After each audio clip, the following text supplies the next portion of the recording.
आज की क्लास में केवल अवस्थाओं को लेकर के क्वेश्चंस आई हूं और इस तरह से टॉपिक वाइज टॉपिक हम आगे बढ़ते चले जाएंगे और क्वेश्चन को सॉल्व करते चले जाएंगे। ठीक है, चलिए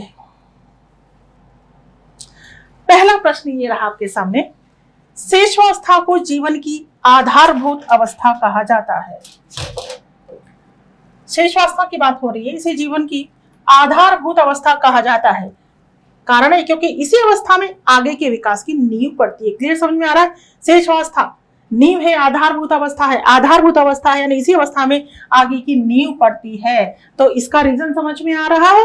ठीक है, शेषावस्था को जीवन का आधारभूत अवस्था कहा जाता है क्योंकि इसी अवस्था में आगे के विकास की नींव पड़ती है। शेषावस्था को जितना मजबूत बनाओगे भावी जीवन भी उतना ही मजबूत बनेगा।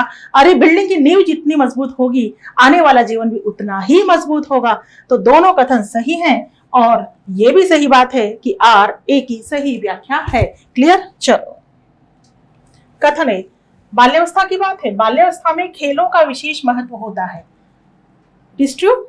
यस, खेलों का विशेष महत्व होता है। खेल की आयु है कौन सी अवस्था? बाल्यावस्था। ऐसा कोई खेल नहीं होता है जो बाल्यावस्था में ना खेला गया हो, तो ये कथन बिल्कुल सही है। बाल्यावस्था में भाषा का विकास तेजी से होता है, ये भी सही है, लेकिन दोनों बात अलग अलग हैं।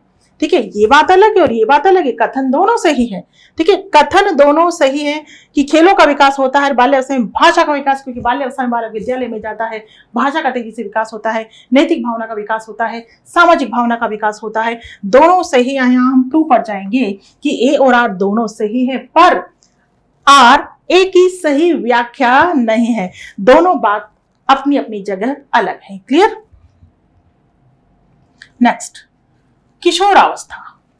कौन सी अवस्था?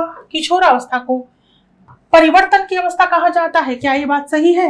बिल्कुल सही है। किशोरावस्था में हर प्रकार के परिवर्तन होते हैं, शारीरिक, मानसिक, सामाजिक, संवेगात्मक परिवर्तन की अवस्था कहा गया है। कौन सी अवस्था को? किशोरावस्था को। यह बात बिल्कुल सही है।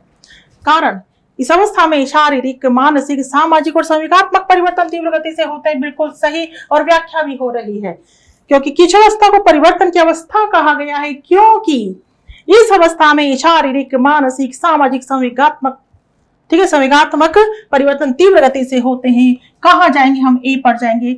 ए और आर दोनों सही और आर ए की सही व्याख्या करता है। क्लियर है? चलो आगे बढ़ेंगे। कथन है, शेषावस्था में बालक का शारीरिक विकास, कौन सा विकास? शारीरिक विकास बहुत तीव्र होता है। सही है, बिल्कुल सही है। शेषावस्था में तीव्र गति से होता है, बाल्यावस्था में धीमापन आ जाता है और फिर किशोरावस्था में तीव्र गति से होता है। इस अवस्था में वृद्धि की गति अन्य अवस्थाओं की तुलना में अधिक होती है। बिल्कुल सही है। शेषावस्था में शारीरिक विकास बहुत तीव्र होता है क्योंकि इस अवस्था में वृद्धि की गति अन्य अवस्थाओं की तुलना में अधिक होती है। कहां जाएंगे? वन पर ही जाएंगे कि ए और आर दोनों सही है और आर ए की यह व्याख्या कर रहा है। क्लियर? चलो, बाल्यावस्था में बालक अमूर्त चिंतन में बहुत प्रवीण होता है। सही है।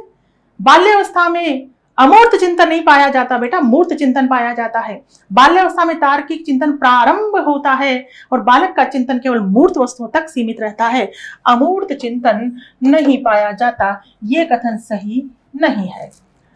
इस अवस्था में उसका चिंतन मुख्यतः मूर्त वस्तुओं और प्रत्यक्ष अनुभव पर आधारित होता है। ये बात सही है। बाल्यावस्था में चिंतन मूर्त वस्तुओं और प्रत्यक्ष अनुभव पर आधारित होता है। ये सही है। ए गलत है, आर सही है। ए गलत है, आर सही है। नंबर 4। क्लियर? चलो आगे चलेंगे। किशोरावस्था में संवेगात्मक अस्थिरता पाई जाती है। क्या ये बात सही है? संवेगात्मक अस्थिरता पाई जाती है या स्थिरता पाई जाती है? संवेगों में क्या होता है? तुरंत परिवर्तन होता है।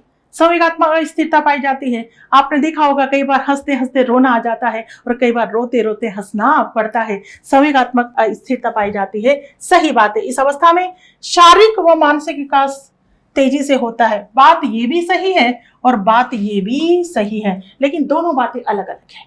यहाँ शारीरिक मानसिक विकास वाली बात हो रही है और यहाँ संवेगात्मक अस्थिरता वाली बात हो रही है। देखिए, संवेगात्मक अस्थिरता वाली बात हो रही है तो संवेगों में परिपक्वता तो आती है, ये ध्यान रखना। संवेगात्मक परिपक्वता आती है लेकिन संवेगों में अस्थिरता पाई जाती है।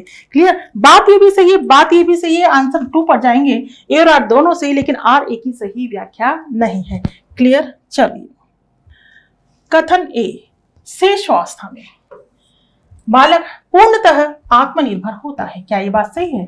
शेषावस्था में बालक पूर्णतः आत्मनिर्भर होता है? नहीं भाई, दूसरों पर निर्भर रहता है। शेषावस्था में शिशु दूसरों पर निर्भर होता है, आत्मनिर्भर नहीं होता है। इस अवस्था में वह अपनी आवश्यकताओं की पूर्ति स्वयं नहीं कर पाता, ये सही है। दूसरों पर निर्भर रहता है भाई, अपनी आवश्यकताओं की पूर्ति स्वयं नहीं कर पाता है। यहाँ ए गलत है, ए गलत है और आर सही है। चले आगे। बाल्यावस्था में समूह प्रवृत्ति विकसित होने लगती है। बाल्यावस्था में समूह प्रवृत्ति, यस, बाल्यावस्था को गैंग एज कहा गया है, दल की आयु कहा गया है ना, समूह की आयु कहा गया है। बालक समूह बनाता है, ग्रुप बनाता है, उस दल का नेता बनने की इसमें क्या पाई जाती है? इच्छा पाई जाती है। तो ये कथन सही है भाई, समूह प्रवृत्ति विकसित होती है। बालक साथियों के साथ रहना, खेलना, काम करना पसंद करता है। ठीक है, बाल्यावस्था में समूह प्रवृत्ति विकसित होने लगती क्योंकि बालक साथियों के साथ रहना, खेलना, काम करना पसंद करता है। तो किस पर जाएंगे? 1 पर जाएंगे। दोनों सही है, आर ए की सही व्याख्या है। ठीक, किशोरावस्था में आत्मचेतना बढ़ जाती है। बिल्कुल, किशोरावस्था में आत्मचेतना वाली बात, आत्मसंप्रत्यय वाली बात ये पाई जाती है। इस अवस्था में समवयस्क समूह का प्रभाव बहुत महत्वपूर्ण हो जाता है। बिल्कुल सही, समवयस्क की बात है बेटा। वयस्क, समवयस्क, ये वर्ड आ जाए आपके सामने समवयस्क तो किशोरावस्था पर जाना। किशोरावस्था में समवयस्क समूह पाए जाते हैं। अरे बाल्यावस्था में तो समलिंगी है, लड़कों का ग्रुप अलग, लड़कियों का अलग, लेकिन किशोरावस्था में समवयस्क, इसमें लड़के भी आ जाते हैं, लड़कियां भी आ जाती हैं। तो बात दोनों सही है, लेकिन दोनों बात अलग अलग है। यहाँ आत्मचेतना की बात हो रही है, यहाँ समवयस्क समूह की बात हो रही है, इसलिए हम 2 पर जाएंगे कि ए और आर दोनों सही है, लेकिन आर ए की सही व्याख्या नहीं है। नेक्स्ट, शेषावस्था में, कौन सी अवस्था? शेषावस्था में संवेगात्मक अभिव्यक्तियां स्पष्ट नहीं होती। सही है या गलत है? सही है भाई। छोटा सा शिशु होता है जब, शेषावस्था 0 से 6 वर्ष, तो संवेगात्मक अभिव्यक्तियां स्पष्ट नहीं होती है क्योंकि वो शब्दों के माध्यम से अपनी बात को अभिव्यक्त नहीं करता है, हाव भाव के माध्यम से अभिव्यक्त करता है। तो ये बात बिल्कुल सही है। कारण क्या है? शिशु अपने संवेगों को भाषा द्वारा व्यक्त नहीं कर पाता है, भाषा द्वारा व्यक्त नहीं कर पाता है। ठीक है, दोनों मेल खा रहे हैं। कारण है ये, शेषावस्था में संवेगात्मक अभिव्यक्तियां स्पष्ट नहीं होती क्योंकि शिशु अपने संवेगों को भाषा द्वारा व्यक्त नहीं कर पाता है। किस पर जाएंगे?